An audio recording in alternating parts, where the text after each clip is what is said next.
This is Word on the Reef, where marine science meets adventure. Join Tanya Murphy and Brett Goodban as we plunge into the wonders of the Great Barrier Reef and explore the mysteries beneath the waves. Yes, good morning everyone and welcome to Word on the Reef, week 3 of our new show. My name is Tanya Murphy and with me is my fellow aquanaut Brett Goodban. Good morning everyone, show number 3, so exciting. And also joining us in the studio today we have our guest who is photographer, artist, conservationist and filmmaker, Christian Miller. Good morning, Christian. Good morning. Great to have you on the show. So for those who don't know Christian, his passion for wildlife conservation has taken him all over the world, from swimming with the largest mammal on Earth, the blue whale, to studying dolphins in the Amazon. And for all those listening in live, save this number on your phone now, which is our text line. So if throughout this interview you have any questions for us or Christian, you can text us on 0437 835 937. One more time, 0437 835 937. If you save that, it's going to help you for all our future shows because you can always text in. Don't call us because we're busy talking on the radio, but if you send us a text, we'll check it during the ad break and do our best to answer it. Now, it would take multiple shows to cover all of Christian's knowledge and exploits, but today we'll be talking quite a lot about whale snot, believe it or not. Yes. And also about marine plastic pollution, which is a problem even here in pristine far north Queensland, and some of the solutions that Christian and his team are working on. But before we get into that, I just wanted to give everyone a quick reef health update for the Great Barrier Reef. The Marine Park Authority released their latest update on Wednesday, stating that sea surface temperatures on the northern section of the reef, which includes Port Douglas and Cairns, are up to 1.2 degrees above average still. And coral on outer reefs near Cairns are showing signs of bleaching at the moment. Cairns-based photographer Angelina Pillarinos captured some images of bleached and fluorescing corals last Saturday. I'll post them on our Word on the Reef Instagram later if anyone wants to check them out. And we know that different corals are affected differently by bleaching, so we know that the really shallow corals are affected more. We know that the reef is still really beautiful, but it is something just to keep track of what's happening out there. And the fact that there is bleaching happening on an outer reef near the edge of the continental shelf indicates that this is due to heat stress, not due to all of the multiple flooding events that we've had recently. Right. Yeah. And if you do get a chance to check out the pictures, which I'll post later, you'll see some images of corals that look bright purple. And while that bright purple fluorescence might look striking, that's actually a sign of coral bleaching as well. It's a survival response from corals struggling with extreme temperatures. And what you can also see in some of the photos is that some of the bleached corals are juveniles trying to recolonise on areas that have been affected by previous bleaching events. So we know that these baby corals are critical to the recovery of the reef, but when we see those baby corals bleaching, it shows how hard the recovery process is. Yeah, it is very sad. Latest satellite data from the National Oceanic and Atmospheric Administration shows that the Great Barrier Reef has cooled though over the past week due to heavy rainfall and cloud cover, so hopefully those corals photographed on Saturday will be able to recover as the water cools down. But also important to recognise that most of Australia's coastline has experienced extreme heat stress this summer, with severe bleaching currently impacting Western Australia's Ningaloo Reef. And as I said, we know bleached corals can recover if they get a break, but when we're having back-to-back heat stress events like this, it is putting a lot of stress on our reefs. So it's a strong sign out there that the reef is calling out to us to take action. Yeah, she just needs another couple of years break, doesn't she? Just to fight back. Yeah, the signal is a strong call for climate action to protect the reef, really. So that's our current reef health update. And yeah, fingers crossed that things cool off a bit and give those corals a bit of a break. So let's get back to our guest today, Christian Miller. So Christian, as I said, today we're going to be talking about a whole range of things that you've been involved in and how you came to be roaming the whole world, swimming with whales and cleaning up ocean plastics. But I want to start off by giving the listeners a taste of one of your most life-changing experience, which happened in a bay in Alaska, I believe, because you told me that if everyone in the world could experience that, everyone would want to protect the ocean. So can you paint a picture for us so we can all imagine that we were there?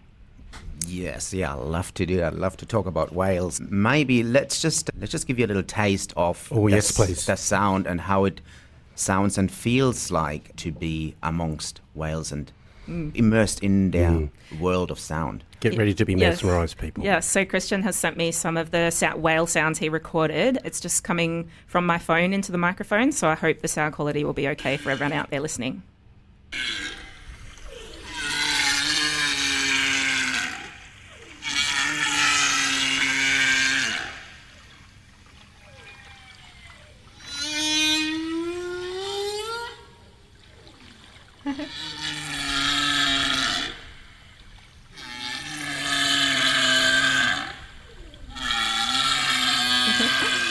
So what are we hearing there, Christian? Now, this particular sound, I must admit, has not been recorded in Alaska. That one I recorded in West Africa, and that particular behavior is in fact the same behavior as we see when the whales coming here into North Queensland, and that is a mating behavior. So what you hear now is the very vocal, beautiful sounds of humpback whales. That's a male. They are the ones that are singing. And one really quite interesting fact about the songs of the whales are that they change from year to year. It's almost like you've got to think about the whales live in a world of sound, and they need to impress the females. It's a bit like the male will change it up just a little bit just to be different and cooler than the other whales. So no, so this year awesome. This year he might sing like what you just heard, and next year he might think, let's just change it up a little bit and let's just do.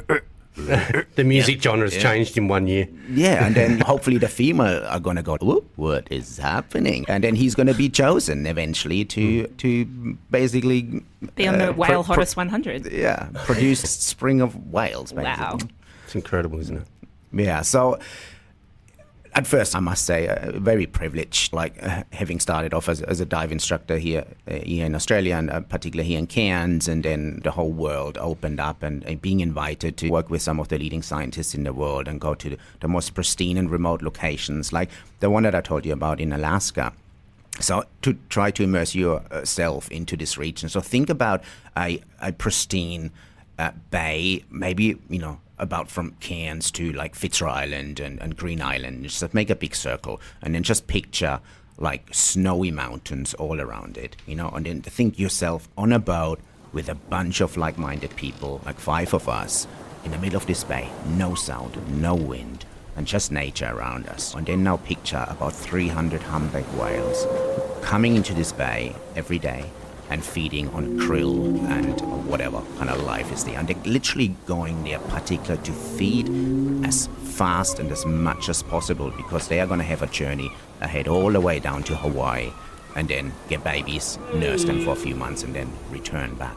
So their task is to eat as much as they can, and they're doing that in the most efficient possible way. And they're actually created a way of working together. So they're forming these groups of whales that are producing these bubble nets. It also depends, there's different times of the day. So sometimes food is deeper, might be down 60 meters. They have a different strategy. Then later in the evening, when food is closer to the surface, they're going to have another different strategy of feeding as much as they can. Particularly when it's deeper, they often form these bubble nets, and I think many people may have heard about that or seen. I've seen those on documentaries. It's incredible, isn't it? And so being amongst that was certainly a dream of mine. And then just think about, it happened several times. We're on a tiny little boat.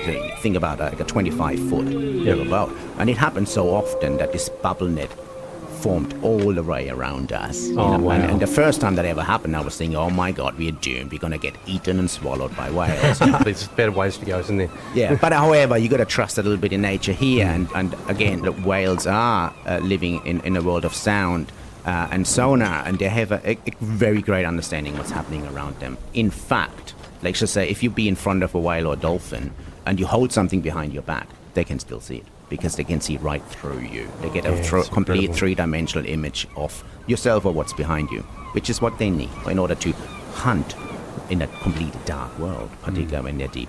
Now, anyhow, so we are in this bay. There's like hundreds of humpback whales feeding around us, and then there's these bubble net feeding groups, and there's a very distinctive call out of the feeding whale when he goes, and then you can hear the answers. And there's always the same answers, because the same whale is going in order to do the same thing over. And then they're diving down, maybe 60 meters down under the krill, and then they start building the bubble nets. And then they rise up, trapping all the food inside, and then one after the other, the whales dive inside with their mouth open open. They go all the way to the surface and trap as much as they can. And these feeding calls, we started hearing him through the hull of our boat, and that goes right through your body. So that experience alone is mind-blowing. Yeah. The only thing that tops that is being in the water and having the sound travel through your whole body. Yeah. Now, what we did is, because we're going to talk about Snot a little bit later, our research that we did. So we had a waterproof floating drone. We put a hydrophone and a transmitter on this one, and we flew this out and dropped it in the water closer to the whales. Then we had a second hydrophone that we lowered in the water from the boat. So we had stereo sound from the whales. We put that on the loudspeakers on the boat.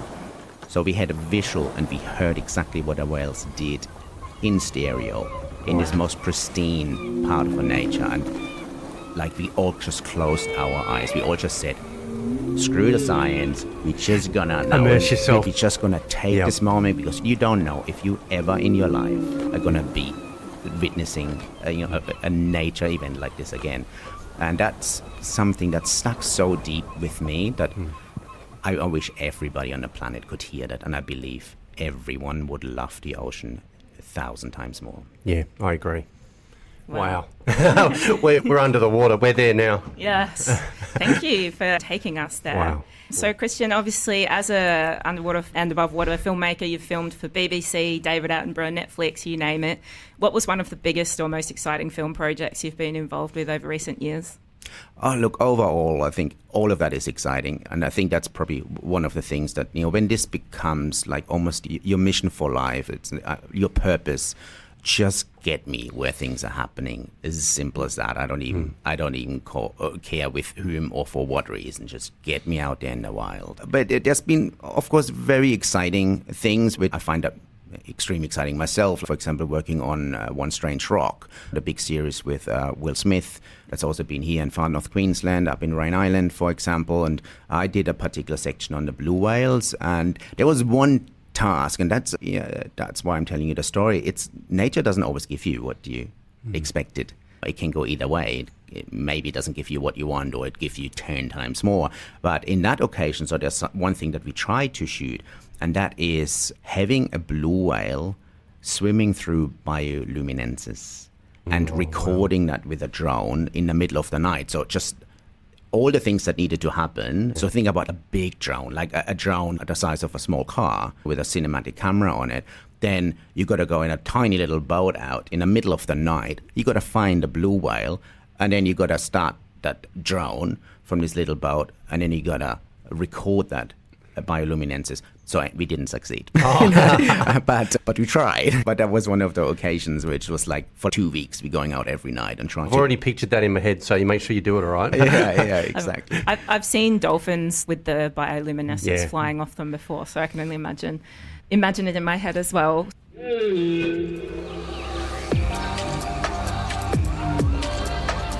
You're listening to Word on the Reef, diving into marine science on the Great Barrier Reef and beyond, with Tanya Murphy and Brett Goodban.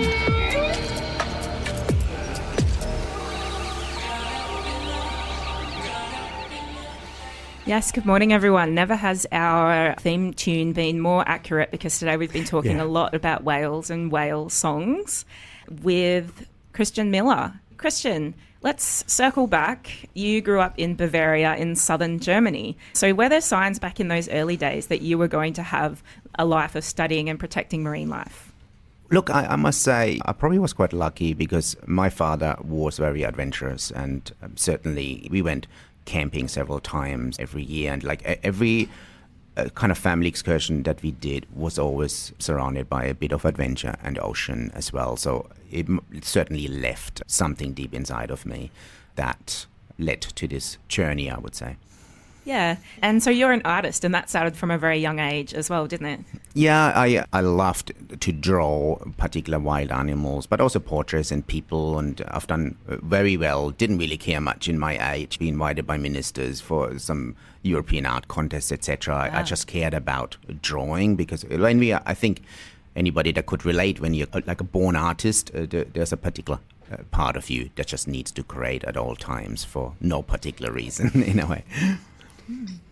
Yeah, so how did you end up In Australia, I know you came to Australia and then you pretty much travelled half the world, and then now you're back in Australia. Can you take us a bit through that journey? Yeah, I came to Australia to help someone to bring a boat from Sydney to Papua New Guinea.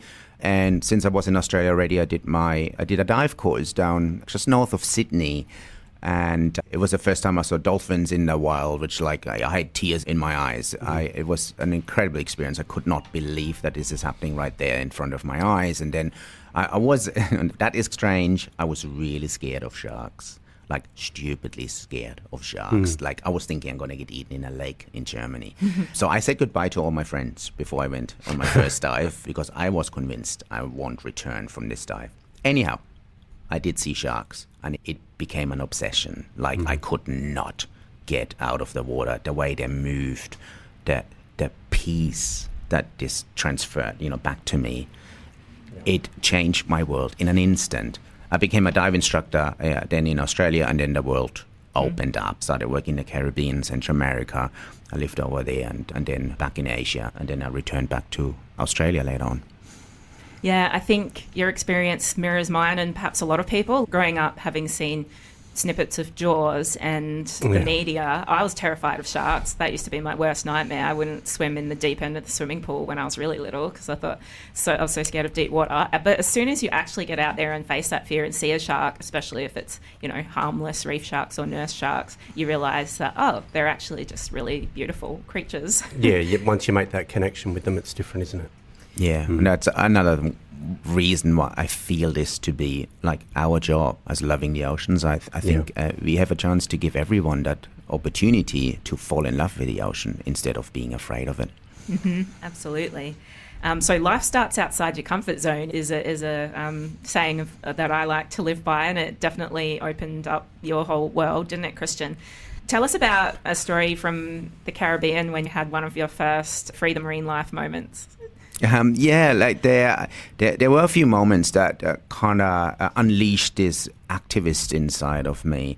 And now, again, you put yourself in my position. I was very fortunate and lucky enough to learn from incredibly talented and passionate people in the dive industry to become a dive instructor here in Australia. We get taught to be extremely respectful to marine life and corals, etc. So here I am, going from here into Dominican Republic, where you have the chain of the largest all-inclusive resorts in the world, one after the other. So that's where the dive centers were that I worked in. And there was one particular large hotel that one day I just looked down on the floor while I was walking, and I noticed these are all corals. This entire hotel was built on corals. And I just could not believe what I'm walking on right now. So that was the first slap in my face. I couldn't understand this. Hang on, we're not even supposed to touch corals. And here they're building a hotel with 2,500 beds. Wow. And the next thing is, there was barely any life in here. So it was a bit like when I was diving for 6 months. I might have once seen a moray eel and once seen an eagle ray.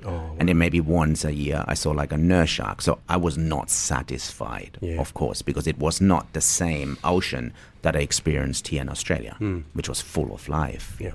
And there was a little cage amongst these like 100 resorts, 10 by 10 meters, and every life that was there in the Caribbean Sea was trapped inside this little net. No way. And there were nurse sharks and there was rays in there and all just crammed together. And then people would pay like $100 to go for a snorkel around that net. So they'd cage the animals in just so that they could charge people to look at them. Exactly. Oh my God. And I was like, hang on, this is the only life in this stretch of ocean and it's trapped. So I strapped a tank onto my back one night and I dove there by myself. Tell me you let them out. And I cut the net open and I let them escape. Now then the police was raiding all dive centers and I had to hide for several days. Wow. And then I was a bit like, oh my God, what's going to happen to me? Anyway, they didn't find out it was me. And unfortunately, these animals returned at feeding times again. So they're obviously conditioned to people at that stage. Right. Yep. And then the third slap in my face was, we looked at some new dive areas. Long story short, it was completely overfished for aquarium trade fish. So there was 3 particular slaps that I got that I thought, how is this happening in the world? And then I started digging deep. Who in the world is doing something to help the oceans and marine life? And that became my life mission. That's Wow. incredible. Wow. And I want to give a shout out if, as you mentioned, like Australia has some really eco-conscious tourism operators and dive instructors, and a lot of people probably know them. Do you want to shout out to the ones that taught you? Yeah, it was Tony Font down in Early Beach. He taught me to be a dive instructor, and there was Brent, who is still active. He's got a charter boat called Kiana.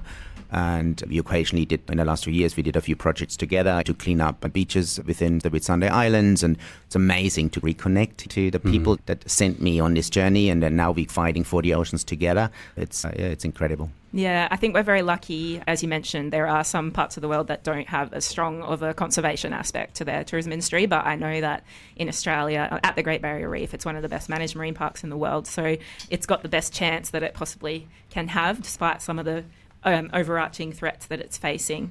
So you helped with expanding the turtle hospital in Cairns and Fitzroy Island, right? Yeah, that was one of the things I've obviously had a lot of experiences, and I wanted to bring my energy into existing projects or help building new projects. And I found out that there were a bunch of very passionate people in this town that are helping turtles. And I was like, I need to be part of that. And that was Jenny Gilbert and Paul Barnes. And at that time, it was quite small in a way. It wasn't open to the public. And I think I was very lucky that I was able to join forces and bring some of my energy in and help to grow it and raise funds and physically help as well as just help to build it. So it's more of a community project and inspire more people. And I think it has really worked. Jenny's running an incredible organization, and I think it really brought the community together on many occasions to help our animals right here in front of Cairns. Brett, you've had a bit to do with the Turtle Rehab Centre, haven't you? Yeah, it's been a real privilege. When the Cairns Aquarium first opened, which is nearly 8 years ago now, we had that space dedicated, and I think we only had one tank back then. We didn't have all the education room and everything now, and then you helped grow all of that. So I wanted to give a big shout out because myself and the crew, we do the turtle education tours for guests, so they pay a little bit extra on their tour, and that money goes towards helping the turtles as well. And it's a really powerful tour.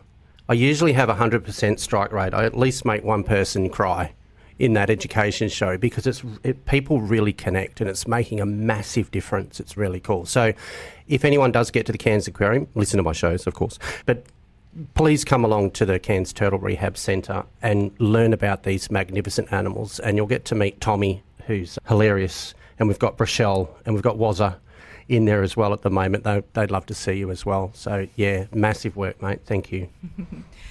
Yeah, it is a fabulous facility. Your list of things that you've done is so extensive, but just briefly, you also were involved on the Pangaea expedition boat with world-famous explorer Mike Horn for about 4 years, you said? Yes, at that time, and Mike set out between 2008 and 2012 to sponsor children from all around the world to become kind of leaders and ambassadors for the environment.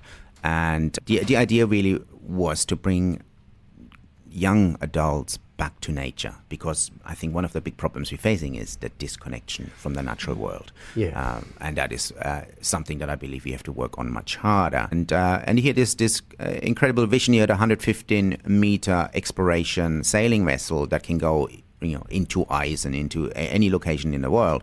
And it was set out to go around the world with 12 locations, and we would basically select from applications from children all around the world, and then always send 8 of the best chosen kids to an expedition. Could be anywhere in the world. Let's just say there was one in Borneo, and then we cleaned up islands around Borneo, and we worked with local authorities, and we looked at corals and coral health and helped communities and islands, etc. Or we went in the Amazon and did science project in the Amazon, or planted trees, or did survival stuff as well. There was a lot of adventure, like how do you sleep in a tree? How do you keep yourself safe from wild cats? How do you sleep in a tree, Christian? It sounds like you've done it. Oh, I have done it. So, look, I can go into detail. But the first thing is you need to find a tree that is not too thick so wildcats can climb up on it, and not too thin so it doesn't hold you, right? Then you need to get off the ground, of course. So what we do is you need to find the right set of trees to start with, and then you choose your height, and then you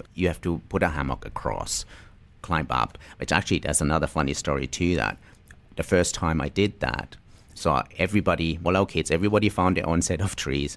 I climbed up in mine, and in the middle of the night, I just heard this.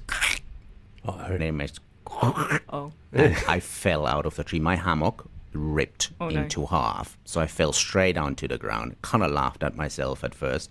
And then an army of ants was coming to me. And it was like you would watch in a horror movie. And that's one of the big dangers there is ants.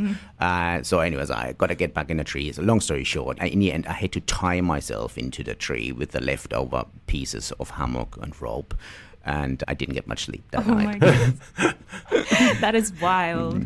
I have just painted the worst horror movie in my head in that scenario. You're listening to Word on the Reef, and our guest today is conservationist and filmmaker Christian Miller, and we've just been talking about some crazy adventures that he's had around the world. Is there anything else, any other highlights from the Pangaea expedition and your adventures with Mike Horn? And he's one of the most famous adventurers in the world. So you've done so many crazy things with him. Yeah, look, one of the main thing is really, like, he's a bit of a mentor for me, and I truly believe that he changed my life. And to most degrees, I would say, just to make you understand that we got probably, if you're lucky, about 30,000 days to live, each of us. That's what we're given, and time is the one thing we cannot change. He put that into our head, on my own head, is every day counts, because every day that you lived is gone. You won't get it back. So make the most out of every single day. Everyone's jumping out of their cars and racing off to the horizon. Like, I need to go to the Amazon and sleep in a tree now. Absolutely. Yeah. Talk to a whale. Yeah, I mean, this is this one shot that we get given. And you want to live your best life. You want to have fun. You want to have these experiences. And you want to leave something behind. Definitely seems like you've taken that advice on board. So let's talk about whale snot. Oh, yes. Can we do that? So tell us, I know that you met Dr. Ian Kerr of the Ocean Alliance charity in the Maldives, and you joined his team where his dream was to collect whale snot. Can you tell us why he wanted to do that? Yeah, first a background story on Ian Kerr. So his institution, Ocean Alliance, is just based north of Boston, and it was founded by Dr. Roger Payne. He is the man that discovered the whale sing song, which really changed the world of whale conservation, because now people were listening to their sounds and they understood they have a very sophisticated language and their beings, and that changed perception of people around the world on whales in general. So Ian is full of energy, and he's got so many great ideas. So he looked at the history of whale science and he tried to make things better. So the first thing is, if you've been ever lucky enough to be downwind of a whale when they exhale, at some stage you probably thought, that stinks, because it really does stink. So whales have bad breath, basically. They have bad breath. And what does that mean? It means there's something in it. Yep. It's not water.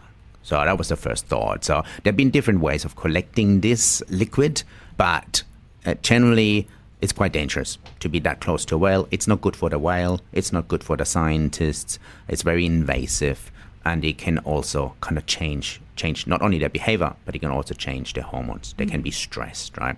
And if you would go to the doctor to do a health assessment, they wouldn't take a piece of skin, right? And that's the other way that historically has been done, like shooting a dart into the whale and you take a piece of skin out. And that's just not the way it's done. Like for us, we take blood samples. You can't just take blood from a whale, so the whale snot was the next best thing. And instead of running nearly over them with little boats, he thought, let's just use the new technology of drones and collect that. And then we set out to go on our first expedition, which was Magdalena, San Ignacio Bay in Baja California. That was on gray whales, because I know it's a nice story again about gray whales. Oh, so they used to be one of the fiercest whale in the times of whale hunting. So they're the ones that trashed the boats apart. And they are now the most friendly ones. So when we are in this bay, there's literally a mother pushes her calf to our boat. And I have touched whales. And I couldn't believe it at first. They literally bring their whole head out of the water, brush it against you, waiting for you to give them a little rub. And they actually like it when you rub your 4 fingers on their lips. They open their mouth and they like to be patted on the tongue. And that sounds so surrealistic, but it's real. So they're actively now seeking the touch of humans. It gives them some sort of stimulation. So anyway, so we started collecting whale snot from these guys, and then we went to the other side of the bay where there's blue whales, and when we started using the drones to collect whale snot from blue whales at first. Yeah, so you can't just go up to them and hold up a tissue and say, hey, do you need a tissue to sneeze into? But that's what you were initially trying to do, trying to use gauze or like fabric to soak up the snot, right? But yeah, we obviously it started through testing at first, and there was a bit of a coincidence. The first drones just completely failed, and they literally were completely out of balance with putting extra devices onto them.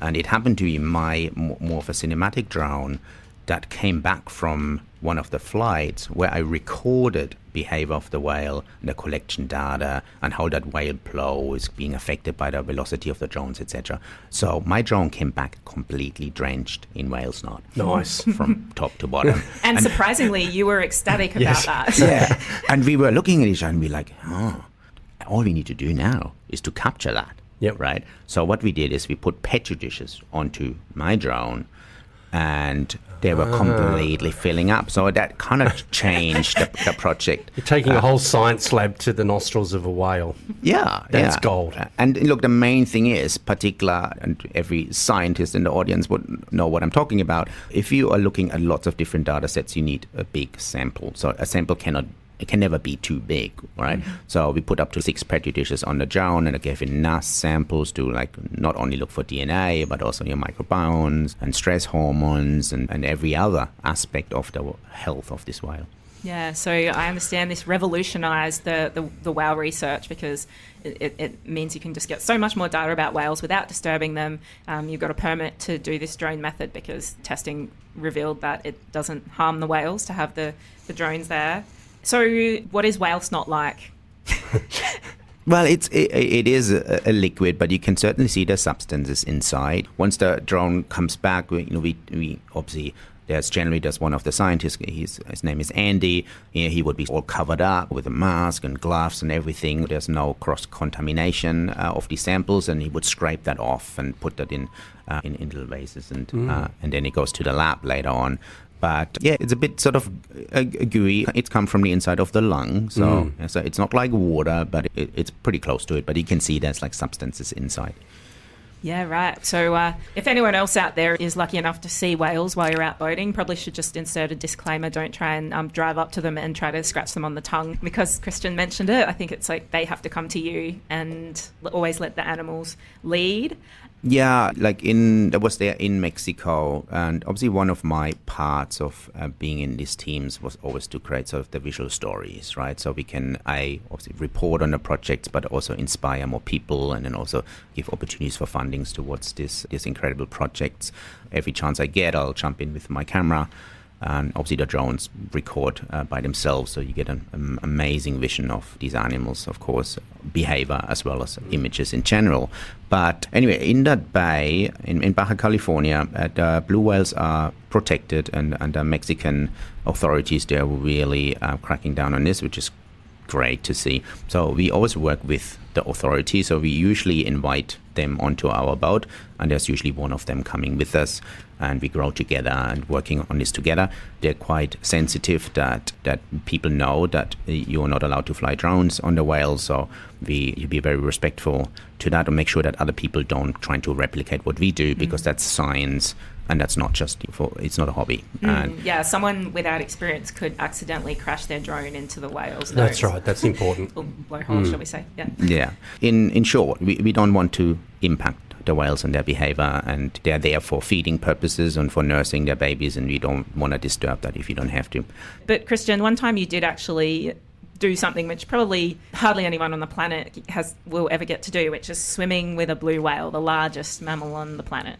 Yeah, because I had authorities on the boat, they allowed me to go in the water and record some of this behavior, and that was certainly a life-changing experience for me to be by myself with a 100-foot animal, the largest animal that has ever existed on the planet, and share its space, just me and the whale, and I cannot even describe how that was. I remember the first time I dived with humpback, when humpbacks came and saw me up at Osprey, and I was by myself.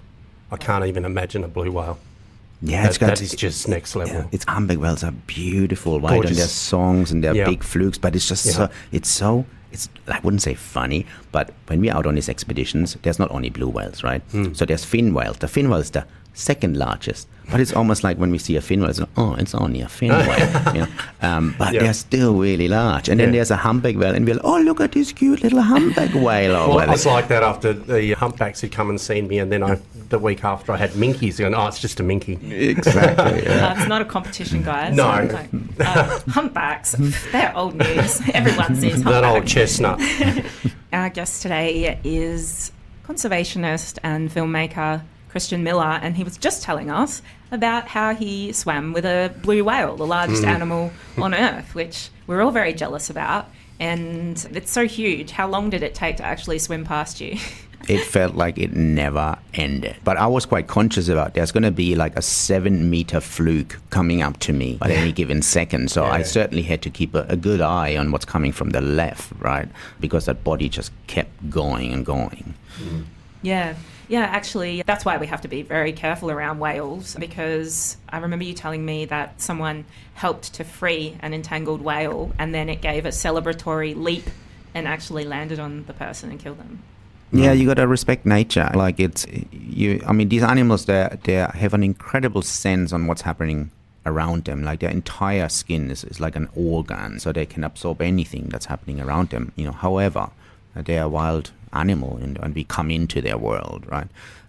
But look, in a way, to tie this all back together, if it's turtles or if it's whales, I believe in a way that these are indicator species, right? So that the turtles really tell us a lot about what we're doing and doing wrong to the oceans. And obviously the blue whale, as being the largest animal that ever lived on that planet, they're also an indicator species. If you want to look at ocean health, we really need to look much closer at these animals that have outsurvived anybody else. Yep. And a lot of things people, I believe, still don't know about the ocean. Like, how many people know that the oceans are producing between 50 and 60% of the oxygen we breathe? I can tell you not many, because I bring that fact up every day at work in the shows. It's incredible, isn't it? And I think that's why I believe, I feel like we need to make everybody understand that. And we need to look much closer at the animals and how much stress are they under and how much pressure are they under with the ever-changing currents and ever-changing food migration and ever-changing fishing pressure and climate change and all of the impacts outside of what we're doing directly with all this traffic and this sound pollution we put into the ocean, etc. So we need to understand how are they going, and then we're going to get an understanding how we need to change. Exactly, that's right. Yeah, so what sort of things do you find from the whale snot about what the biggest, how stressed are these whales and what are the biggest threats to them? Yeah, that was definitely obviously one of the questions that Ian wants to get answered, and he sees himself more as giving the tools, of course, and then there's scientists all around the world that want to get a lot more of these data sets and answers, and they're looking into whatever they want to look into. But certainly stress hormones and food pressure is a big problem, and the other one which we also wanted to talk about is how much of the toxic substances in the ocean are they absorbing. And that's, for example, plastics that are swimming in the ocean that are just, in a way, as planktonic as their food. So they just eat it up. And then the big question is, on a blue whale, like when you have guts the size that a human can crawl through it, does it just pass through, or does that leach into their entire system, into their blood? And there's like hundreds of chemicals inside of plastic. So there's a lot of unanswered questions yet. Yeah, but we know that whales have washed up dead and found large pieces of plastic blocking them up. They've got big intestines, but there's big pieces of plastic out there in the ocean.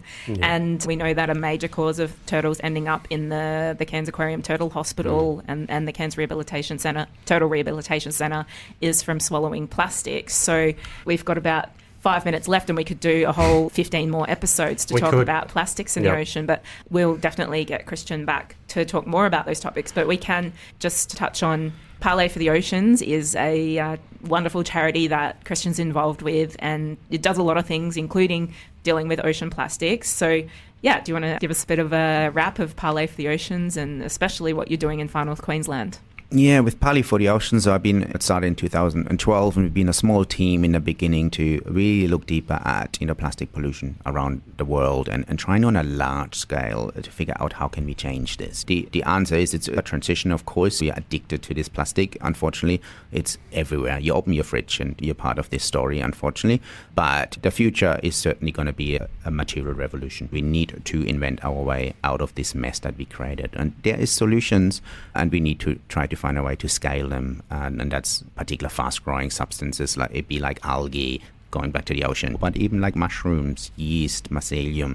There's incredible substances out there that we can create plastic-like materials without the toxins and without killing animals. Yeah, I have seen some, for those listeners who weren't aware, that you can actually make plastic-like substances out of totally biodegradable fungi. It's still in the sample phase, but imagine if that could become a replacement for all of the single-use plastics in the world. It must. Yeah, it's as simple as that. We do not have a choice anymore, and I know you only got a couple minutes left, but we're working so heavily on trying to clean up our beaches, but unfortunately we have an incredible amount of plastics washing up on our beaches.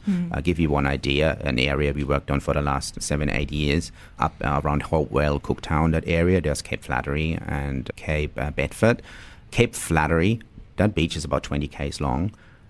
There's anywhere between 50 and 100 tons of plastic on that beach at any given time. So when we go there with our team, and we're working with the local traditional owners and the Hopewell community, trying to manage that land, it's heartbreaking. Like we just putting expeditions back together starting from May onwards, where we're going up there with 20, 30 volunteers and our crew and trying to haul tonnage out. One day, like our record day was 3.7 tons of plastic in one day we removed from that beach. And people can't even imagine what 3.7 tons of plastic is, but that's like, how many giant trucks is that? Like a full truck or something?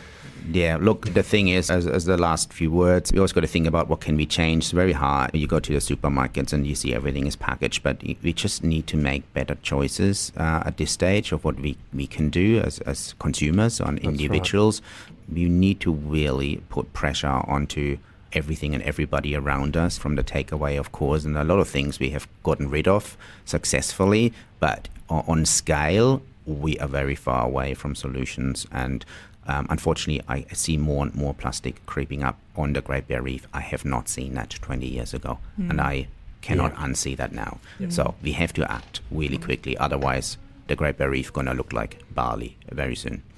Yeah, it's so important to mention the seriousness of the problem and the fact that you have seen it getting worse, but we know there are a lot of things that people can do as well. So if people want to join one of your beach cleanups and find out more, we'll get you to tell us where they can head on the Parley website right now, if you like. Yeah, we got a Facebook page, Parley Australia, and people are signing up for our expeditions. They usually always fill up because we go to some really cool places. We go to cool places, and there's amazing people up there, or even to Hinchinbrook Island. We clean that up every year, and it's pretty cool camps. If anyone wants to find out more about your book that you've written children's books about whale snot and rescuing turtles, where can they head to find out more about you and your books? The books are called Ella's Adventures, so she's got her own website called ellasadventures.com.au, and they're all around Cairns. There's incredible support from the community, and obviously I love to inspire a lot more people. Yeah, so definitely check out Christian Miller on Instagram as well, and check out his website and support his book. And Parley is a global organisation, so wherever you're listening in from, check it out in your country. That's all we have time for today, folks. Thanks so much for joining us. Thank you so much, Christian. That was amazing. No, thank you. We're hoping that everybody out there that listens to these shows can feel that connection that we all have underwater, and that's what we want to bring everybody. Thank you, mate. It's amazing. Thank you, and we'll see you all next Friday at 10 a.m. for Wet on the Reef.